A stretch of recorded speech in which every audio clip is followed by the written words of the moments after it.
Anjrit, kok ada ya cowok modelan kayak gini?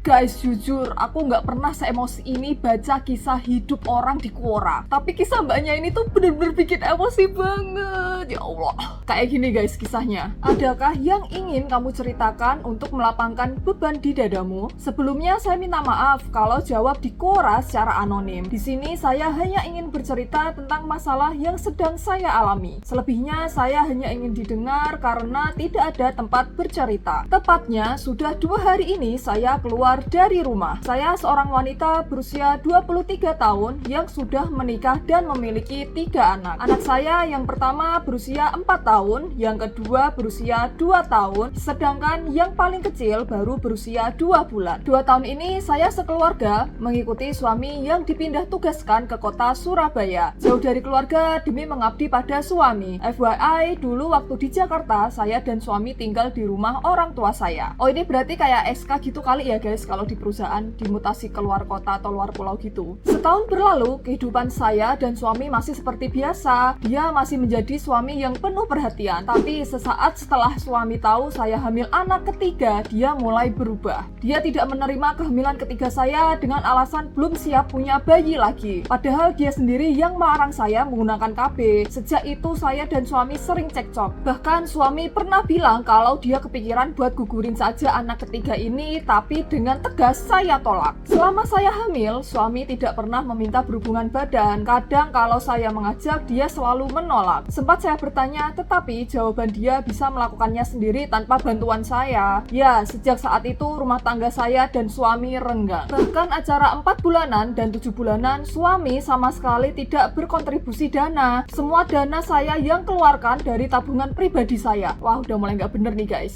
Sewaktu saya melahirkan, suami tidak menemani di ruang bersalin. Hanya ibu saya yang menemani. Padahal sebelumnya 2 anak saya yang lahir, dia selalu mendampingi. Ini udah mulai emosi aku guys. Bahkan dia jarang sekali mau menggendong anak ketiga kami, kecuali kepepet. Dia juga sama sekali tidak pernah memperdulikan anak ketiganya, darah dagingnya sendiri. Saya sering bertanya apa alasannya, dan jawaban dia selalu belum siap ada anak lagi. Saya tidak pernah membicarakan masalah rumah tangga ke keluarga. Alasannya tidak ingin menjadi beban pikiran kedua orang tua saya. Sampai anak saya yang ketiga ini berusia 2 bulan, dia sama sekali tidak pernah mau menyapa anak kami. Dia hanya asik bermain dengan 2 anak kami saja. Bahkan suami saya tidak pernah mau mengeluarkan uang untuk membeli pakaian anak ketiga kami. Dia hanya mau membelikan pampers saja. Hanya itu, dan selebihnya menggunakan uang saya. Padahal gaji dia lebih dari cukup untuk membiayai 3 anak. Wah, ini sih udah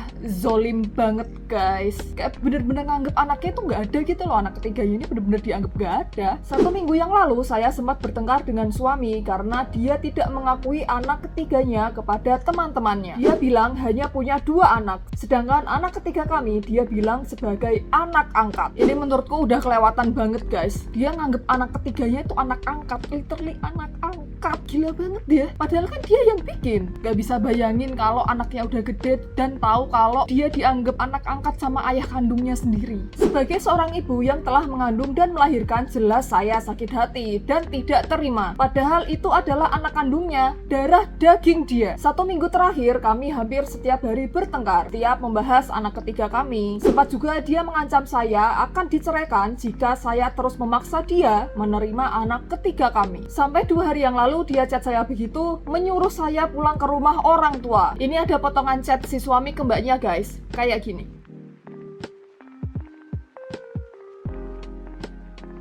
Setelah dia chat saya seperti itu, WhatsApp saya langsung diblokir. Bahkan nomor teleponnya juga tidak diangkat. Semua akses saya untuk berkomunikasi dengan dia diblokir. Sakit nih suaminya. Siang hari dia benar pulang ke rumah. Dia langsung menyuruh saya pulang dengan memberi tiket pesawat yang penerbangannya sore hari. Dia menyuruh saya pergi ke bandara pakai Grab. Saya menanyakan apa maksudnya, dan dia hanya diam dan terus menyuruh saya pulang. Saya keluar dari rumah membawa 3 anak saya. Bener-bener diusir guys istrinya. sana. Gila banget. Tapi saya tidak benar-benar pulang ke Jakarta. Saya masih di Surabaya. Saya masih di kota yang sama dengan suami saya. Sementara saya tinggal di hotel dengan uang tabungan yang saya miliki. Saya tidak berani pulang ke rumah. Saya juga tidak tahu apa alasan suami menyuruh saya pulang. Sekarang saya pun masih diambang percaya atau tidak atas perlakuan suami saya. Gila sih, ini parah banget guys. Emosi bacanya. Sumpah banyak banget unek-unek di kepalaku setelah baca cerita mbaknya soal si suaminya ini. Yang pertama, dia sendiri yang larang mbaknya buat pakai KB. Berarti kan dia harusnya sadar dong kalau berhubungan badan dan dia keluar di dalam, ya berarti jadi anak. Tapi ketika anaknya udah jadi, dia nggak ngakuin. What the fuck? Yang kedua, nggak ngakuin anak sendiri, darah dagingnya sendiri, itu udah kelewatan banget sih. Si suaminya itu udah nggak ngebiayain acara 4 bulanan, 7 bulanan. Dia cuma ngebeliin Pampers doang, nggak ngajak ngobrol anaknya, nggak beliin apapun selain Pampers. Dan yang paling parahnya, dia bilang ke temen-temennya kalau anak ketiganya itu anak angkat. Ini sih zolimnya udah another level guys. Bilang anaknya sendiri itu anak angkat. Sumpah, ya Allah, emosi.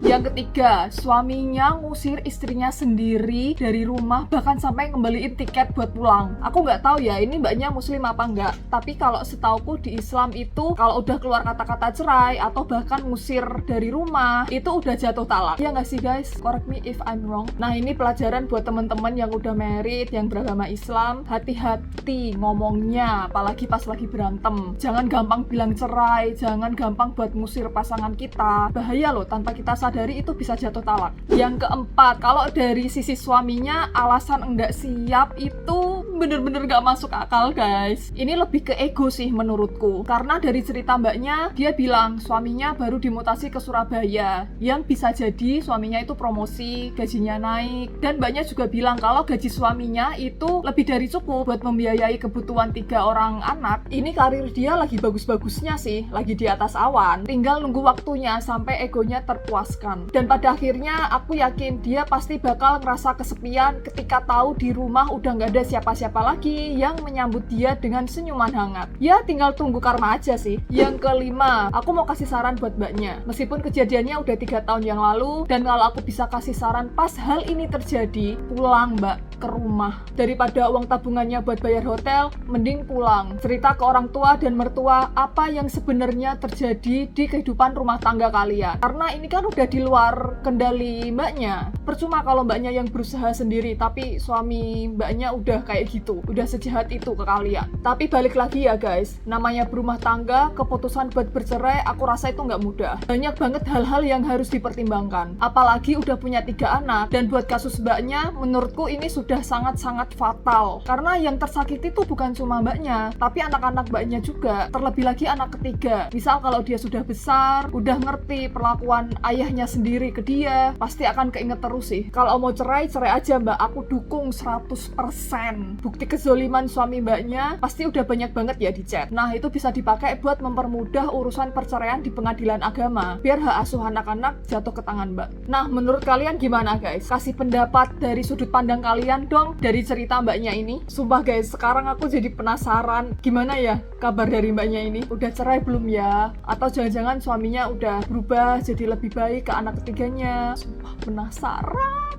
Oke guys, yuk ngobrol di kolom komentar. Dan seperti biasa, subscribe untuk info menarik lainnya. Bye-bye!